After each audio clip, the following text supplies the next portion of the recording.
Good afternoon friend, ইউক্স ব্লগে তোমাদের প্রত্যেককে ওয়েলকাম জানাচ্ছি। কেমন আছো সবাই? ভালো আছো তো? আশা করছি তোমরা প্রত্যেকে খুব ভালো আছো। আর আমি তো আজকে ভীষণ ভীষণ ভীষণই ভালো আছি। কেন বলো তো? ক্রমশ প্রকাশ্য না, চলো বলেই দিই। আজকে হচ্ছে আমার জীবনের একটা স্পেশাল দিন। মানে আমার জীবনের স্পেশাল মানুষ আমার মা, তার আজকে হচ্ছে বার্থডে। তাই ডেটা আমার কাছে খুব স্পেশাল। সকাল থেকে একটু ভিডিও করতে পারিনি, কারণ সমস্ত রান্না বান্না সব কিছু করেছি, যাবতীয়তা করে এখন স্নান টান করে এসে অন্যান্য কাজকর্ম সেরে টেরে বসলাম। মা স্নান করছে, স্নান করে বেরোলে তারপর মাকে সাজিয়ে গুছিয়ে খেতে দেব। তাহলে চলো দেখতে থাকো কিভাবে মার বার্থডেটা পালন করছি না করছি। মানে খুব ছোট করে ঘরোয়াভাবেই আমরাই বার্থডেটা পালন করছি, কিন্তু তার মধ্যেও রয়েছে একটা ভীষণই আনন্দ। মার বার্থডে বলে কথা, আনন্দ না হয়ে পারে বলো? তো চলো দেখতে থাকো। আশা করছি তোমাদের প্রত্যেকের ভালো লাগবে। আর ভালো লাগলে অবশ্যই আমার চ্যানেলটাকে সাবস্ক্রাইব করো আর লাইক করো ভিডিওটা। আর তোমরা যদি চ্যানেলটাকে বেশি বেশি করে সাবস্ক্রাইব করো, তাহলে আমারও কিন্তু ভিডিও করতে অনেক অনেক ভালো লাগবে। আমিও বিভিন্ন ধরনের ভিডিও করার এনার্জিটা পাবো। তাহলে চলো দেখতে থাকো। এবার গিয়ে মার লাঞ্চটা সুন্দর করে গুছিয়ে মাকে আগে খেতেটা দিই। আজকে বার্থডে স্পেশাল লাঞ্চের মেনু ছিল পটল ভাজা, ইলিশ মাছ ভাজা, ইলিশ মাছের তেল, আলু ভাজা, কাতলা মাছ ভাজা, খাসির মাংস, কাতলা কালিয়া, তার সঙ্গে ছিল ইলিশ ভাপা, পাঁপড় ভাজা, ঘি। দুপুরে লাঞ্চের পর আমরা কিছুক্ষণ রেস্ট নিয়ে নিলাম। আর এখন সন্ধেবেলা। এই হচ্ছে মার বার্থডে কেক। মার বার্থডে কেক যুগ পরে আসার সময় নিয়ে এসেছে। এখন যদিও ঠিক সন্ধে বলা চলে না, রাত্রির 8:30 মতো বাজে। তো যুগ যেহেতু পরে এলো তাই একটু দেরি হলো। আর এই যে মাসিমণি এসছে মাকে বার্থডে উইশ করতে। তোমরা যারা আমার চ্যানেলের পুরনো ভিউয়ার্স তারা তো মাসিমণিকে চেনোই। তো এখন আমরা সবাই মিলে এই কেকটা কাটবো। আর এই যে কোল্ড ড্রিঙ্কসটা দেখছো, এটা মাসিমণি নিয়ে এসেছে মার বার্থডে গিফট। তো এটা দেখে কিন্তু সবচেয়ে বেশি খুশি হয়েছি আমি আর যুগ, কারণ এটা আমাদের খুবই পছন্দের একটা জিনিস। আর এই বার্থডে কেকটা ঠিক 3টে ফ্লেভার দিয়ে তৈরি। এই কেকটা যেহেতু আমরা পরে খেয়েছিলাম, এই কেকটা কিন্তু খেতে ভীষণই ভালো ছিল। আর কেকের ওপরে এই যে ক্র্যাকার্সটা, এটা অনেক চেষ্টা করেও আমরা ধরাতে পারলাম না, তাই এটাকে বাদ দিয়েই বার্থডে কেক কাটা শুরু হয়ে গেল। আমরা 5 জন, আমি, যুগ, মা, আমার হাজব্যান্ড আর মাসিমণি মিলে খুব আনন্দ করে হইচই করে কেকটা কাটলাম। এইভাবেই বার্থডে সন্ধ্যেটা পালন হলো।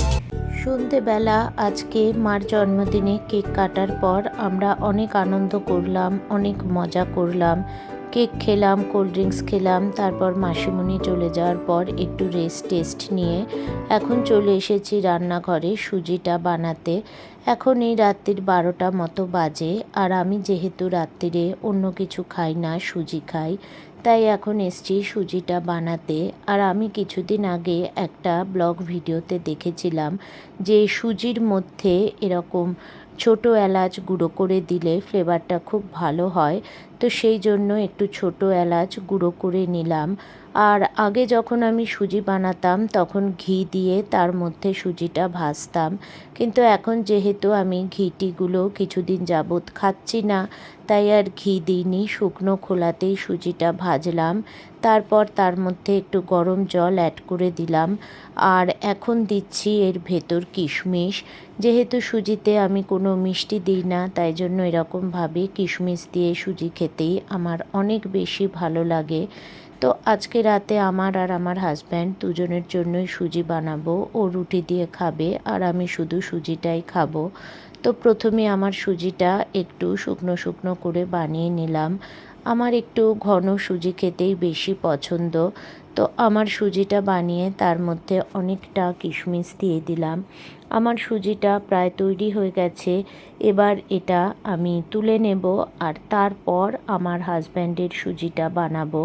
তো সুজিটা এখন যেহেতু রেডি, তাই ফ্লেভারের জন্য এর মধ্যে ছোটো এলাচটা দিয়ে দিলাম। আর এই ছোটো এলাচের গুঁড়োটা দেওয়ায় কিন্তু একটা খুব সুন্দর গন্ধও বেরোচ্ছে। আশা করি এটা খেতেও খুব ভালো লাগবে। আগেও আমি ছোটো এলাচ দিতাম, কিন্তু সেটা ঘিয়ের মধ্যে দিতাম। এবার সুজিটা তৈরি হয়ে যাওয়ার পর দিলাম। তো আমার সুজি মোটামুটি তৈরি। এবার আমার জন্য সুজিটা একটা বাটিতে তুলে নিচ্ছি।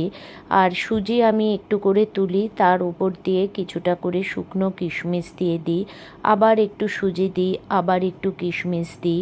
এইভাবে সুজির মধ্যে বেশ অনেকটা কিশমিশ পড়লে আমার সেটা খেতে ভীষণই ভালো লাগে। তো আমার সুজিটা কমপ্লিট। এবার আমি গরম জলের মধ্যে একটু স্টিভিয়া ড্রপ অ্যাড করে নিলাম। যেহেতু আমার হাজব্যান্ডের সুগার আছে, সেহেতু ওকেও চিনি দিই না, আর ও একটু পাতলা সুজি খেতে পছন্দ করে। তাই জন্য স্টিভিয়া ড্রপ দিয়ে ওর সুজিটা আমি তৈরি করলাম। আর তার মধ্যে প্রচুর পরিমাণে কাজু কিশমিশ এগুলো দিয়ে দিলাম। ও কাজু খেতে খুবই ভালোবাসে, তাই ওরটাতে কাজু দিই। আর আমি যেহেতু পছন্দ করি না, তাই আমারটাতে কাজু দিই না। তো এবার ওর সুজিটাও একদম রেডি হয়ে গেছে। এবার এটাও নামিয়ে নেব। বানিয়ে একদম ঘেমে জল হয়ে গেছিলাম, আর যা গরম, রান্নাঘরে ঢুকলেই একদম পানি পানি অবস্থা। যাই হোক, তো তাড়াতাড়ি করে সুজিটা বানিয়ে নিয়ে তারপর আমি গাটা ধুয়ে একদম ফ্রেশ হয়ে এসে এখন একটু বসলাম। আর যুগ পড়ছে, এখন যুগকে কিছুক্ষণ পড়াবো। ওর যেহেতু ক্লাস 10, সেহেতু অনেক রাত অবধি যুগ পড়াশোনা করে। তো আমি আবার খেয়ে নিয়ে কিছু করতে পারি না, যার জন্য আমিও অনেক রাতেই খাই। আর যেহেতু শুধু হালকা পাতলা কিছু খাই, তাই অতটা কোনো ব্যাপারও না অত রাত হয়ে যাওয়াটা। যাই হোক, তো এখন যুগ পড়ছে, আর কিছুক্ষণের মধ্যেই ওর পড়া শেষ হয়ে যাবে, তারপর ডিনারটা করে নেব। তাই ভাবলাম যে এই সময়টা তাহলে তোমাদের সাথে একটু গল্পও করে নিই, সেই সঙ্গে ভিডিওটাও এন্ড করি। তাহলে আজকের ভিডিওটা যদি ভালো লেগে থাকে অবশ্যই লাইক শেয়ার করো এবং কমেন্টস করে জানিও মার এই বার্থডে ব্লগটা তোমাদের কেমন লাগলো। আর যারা আমার চ্যানেলে নতুন বন্ধু, তারা চ্যানেলটা ছেড়ে যাওয়ার আগে একটা সাবস্ক্রাইব করো। তো আজকে এখানেই শেষ করছি। খুব শীঘ্রই দেখা হবে নতুন একটা ভিডিও নিয়ে। প্রত্যেকে ভালো থেকো, সুস্থ থেকো। Tata, good night.